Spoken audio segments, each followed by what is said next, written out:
Hello guys, నమస్తే. రీసెంట్గా పార్లమెంటులో వందే మాతరం బిల్లు ప్రవేశపెట్టారు. ఈ వందే మాతరం బిల్లుకి చాలామంది ఆమోదం తెలిపారు.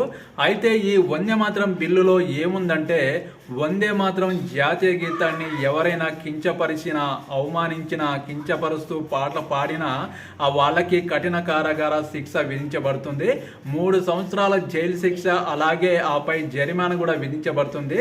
అలాగే భారత మాతాని, ఇండియాని అగౌరవపరుస్తూ, కించపరుస్తూ ఎవరైనా మాట్లాడినా, బూతులు తిట్టినా, హిందూ ధర్మాన్ని కించపరిచిన వాళ్ళకి జైలు శిక్ష పడే అవకాశం కూడా ఉంది.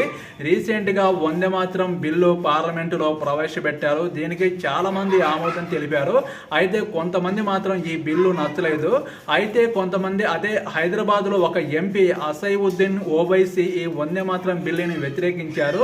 ఎందుకంటే ఈ వందే మాతరం జాతీయ గీతంలో చాలా మట్టుకి హిందూ దేవతల్ని, హిందూ ధర్మాన్ని అంటే పాడినట్టు ఉంటుంది. మా ధర్మం అక్కడ ఏమీ లేదు.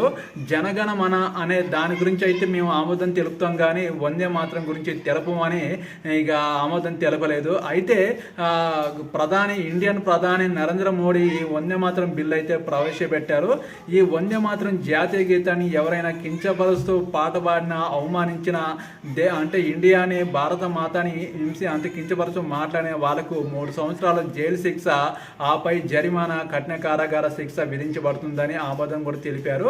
మీరేమంటారు? ఈ వందే మాతరం బిల్లు మీద తప్పకుండా కామెంట్ సెక్షన్లో కామెంట్ చేయండి. వెళ్లే ముందు నా ఛానల్ని సపోర్ట్ చేయండి, సబ్స్క్రైబ్ చేయండి.